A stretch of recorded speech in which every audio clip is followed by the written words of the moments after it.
Hi, Emma. Do you have a minute? Our manager, Sarah, just spoke to me. Hello, David. Of course. Is everything okay? Everything is great. Actually, it is good news.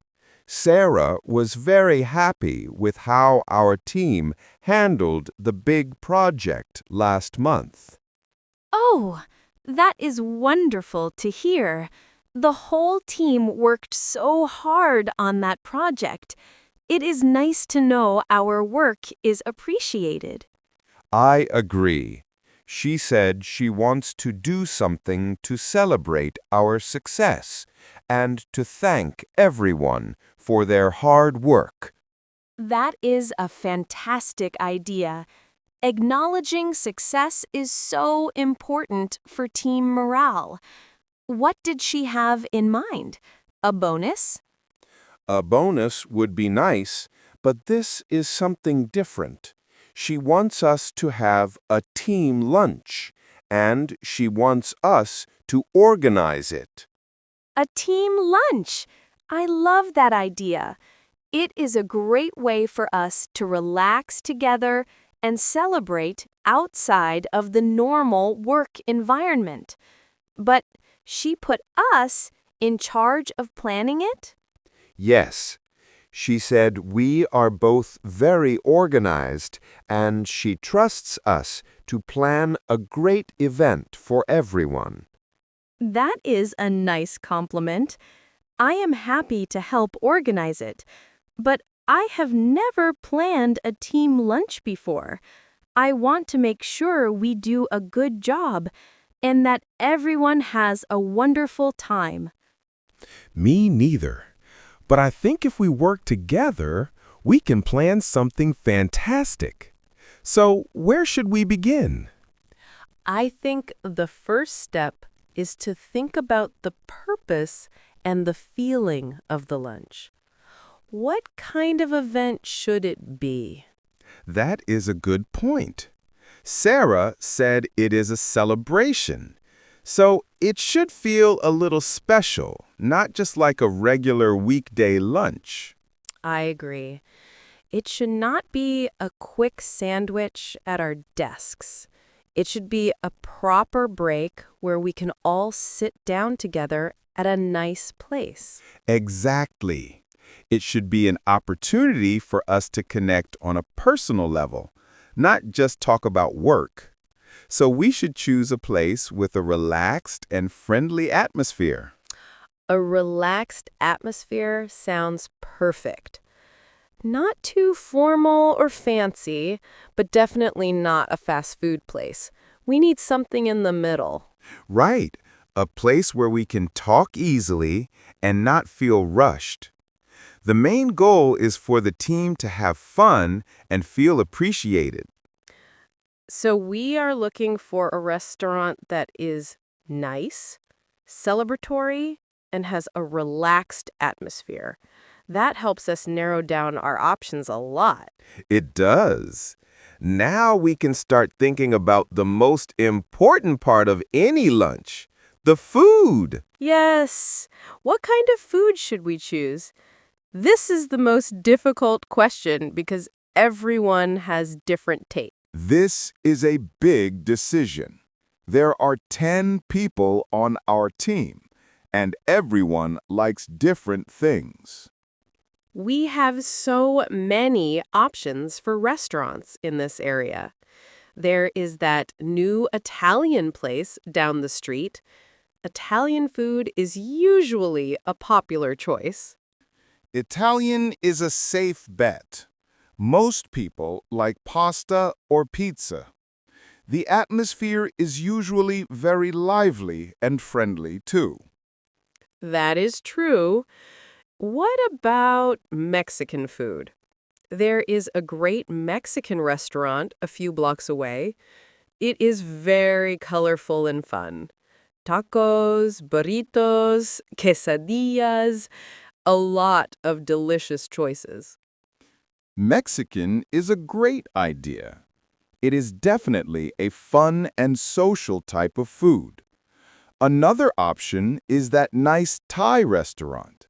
Their food is amazing. Ooh, I love Thai food, but it can be quite spicy. Some people on the team might not like spicy food. That is a good point. We need to choose something that is not too extreme in its flavor. We want everyone to be able to find something they like. What about something simpler? Like that modern cafe that serves gourmet sandwiches, salads, and soups. It is a bit more casual, but the food is always fresh and high quality. That is another solid option. It is probably less expensive too, but maybe it is not special enough for a celebration. You might be right. Italian or Mexican feels a bit more celebratory. This is a hard decision. We do not want to choose a place that half the team will not enjoy. You are absolutely right about that. And we have to think about more than just what people like. We have to consider what people can eat.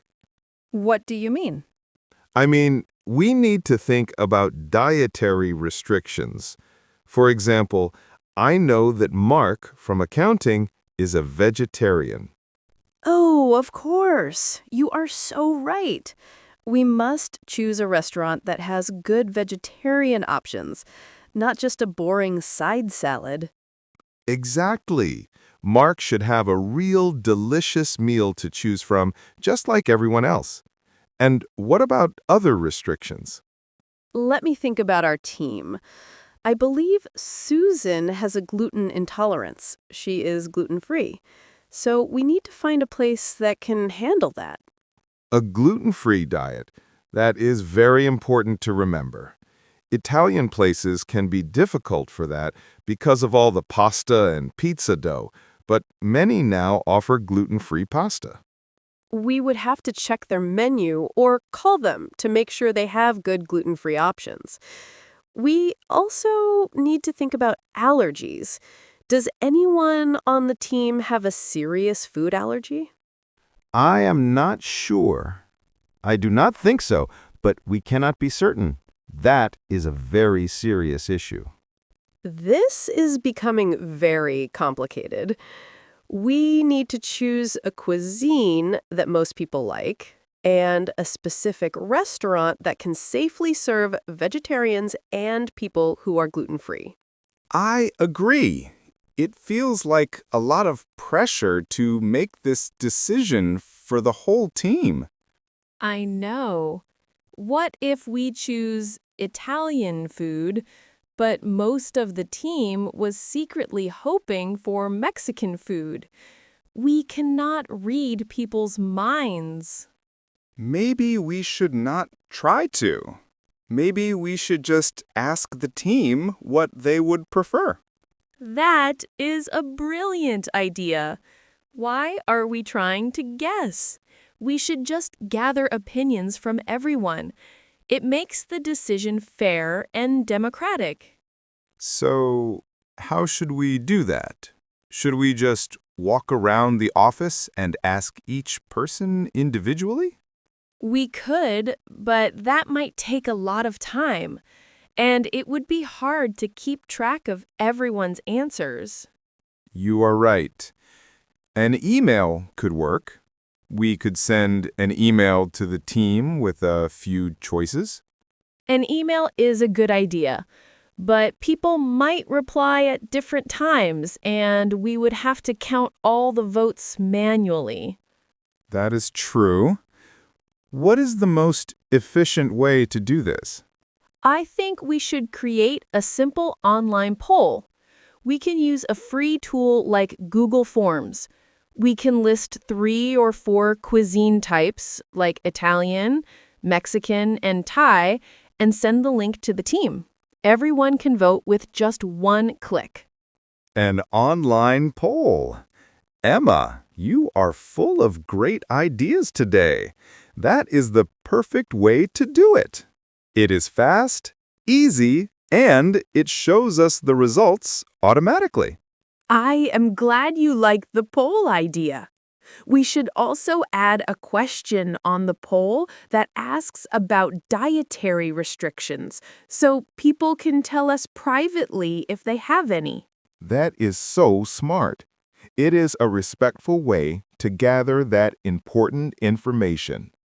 Okay, so we have a plan to choose the cuisine. What else do we need to think about? We need to think about the budget. How much money can we spend? Ah, yes, the budget. Sarah mentioned that. She said the company will pay for the lunch, up to $30 per person. $30 per person. That is a pretty generous budget for lunch. That should give us a lot of good options. It should, but we need to make sure the restaurants we are considering fit within that budget. We do not want to choose a place where people have to pay extra out of their own pocket. Absolutely not. The company is treating us, so the meal should be completely covered. How can we check the prices? Most restaurants have their menus with prices on their websites. We can look online before we make our final decision. Okay, so when we are looking at menus, we should check that a main course and a non-alcoholic drink would be around $30 or less. Exactly. The budget probably does not include alcoholic drinks. People can pay for those themselves if they want to, but the food and a basic drink should be included. Okay, so we have a plan for the food type, dietary needs, and the budget. The next big challenge is the schedule. You are right. Finding a day and a time when all 10 of us are free is going to be difficult. The first thing we should do is look at the official team calendar. We can see if there are any big meetings or project deadlines already scheduled. Good idea. I will open the team calendar on my computer right now. Let's see. Next week looks pretty busy on Monday and Tuesday. Yes, there are client meetings on both of those days, so we should avoid Monday and Tuesday. What about Wednesday? Wednesday looks more open. There are no big meetings scheduled. It could be a good possibility. Thursday is also quite free. And Friday is usually a good day for a team lunch. People are often in a more relaxed mood before the weekend. I like the idea of a Friday lunch. We could make it a longer lunch, maybe from noon to 2 o'clock. It would be a great way to end the week. I agree. A Friday lunch feels the most celebratory. Let's propose next Friday for the lunch. What about the time? I think noon or 12:30 would be a good time to start. That gives people time to finish up their morning tasks. Okay, so our plan is to propose next Friday at 12:30. We should include this question in our poll just to make sure that day and time works for everyone. So our poll will ask about cuisine type, dietary needs, and if next Friday at 12:30 works for them. This is a great plan. I think so too. After we get all the responses from the poll, we will have a clear winner for the cuisine. Then we can choose a specific restaurant that fits our budget and can handle the dietary needs. And once we have chosen the restaurant, we need to make a reservation. We cannot just show up with 10 people. Absolutely. A reservation is essential. One of us will have to call the restaurant to book a table. We can practice that conversation too.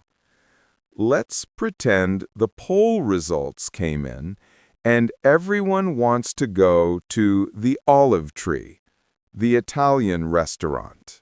Okay, You can be the one who calls. I will be the restaurant host. Ring, ring.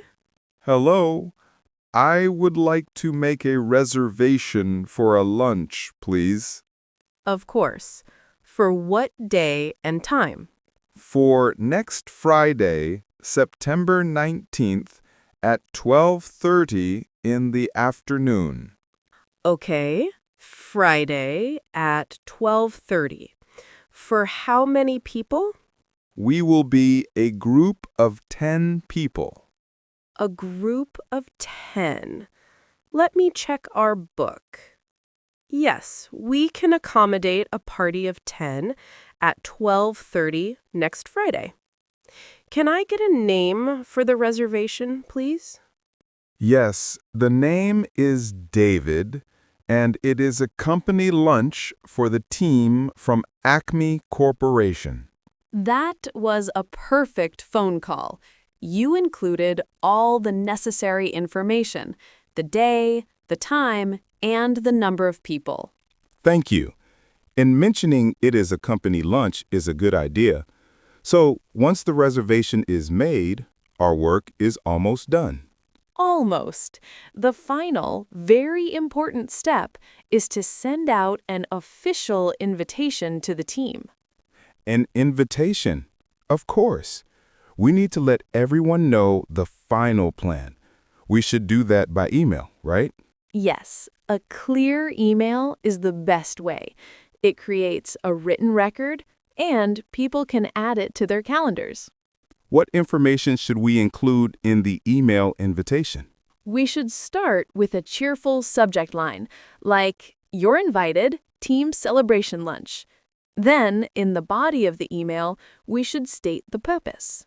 So we would write something like, to celebrate our recent success, we are having a special team lunch. Exactly. Then, we must include the essential details: the date, the time, the name of the restaurant, and the full address. Including the address is very important.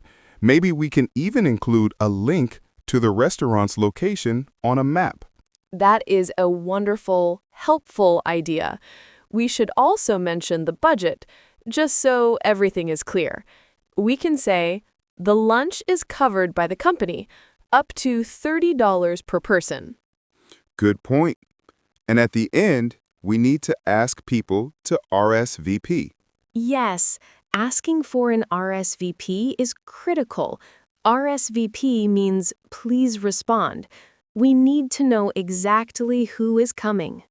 Why is that so important? We already made a reservation for 10 people. Because someone might have a last-minute conflict and not be able to come. If only 8 people can make it, we should let the restaurant know.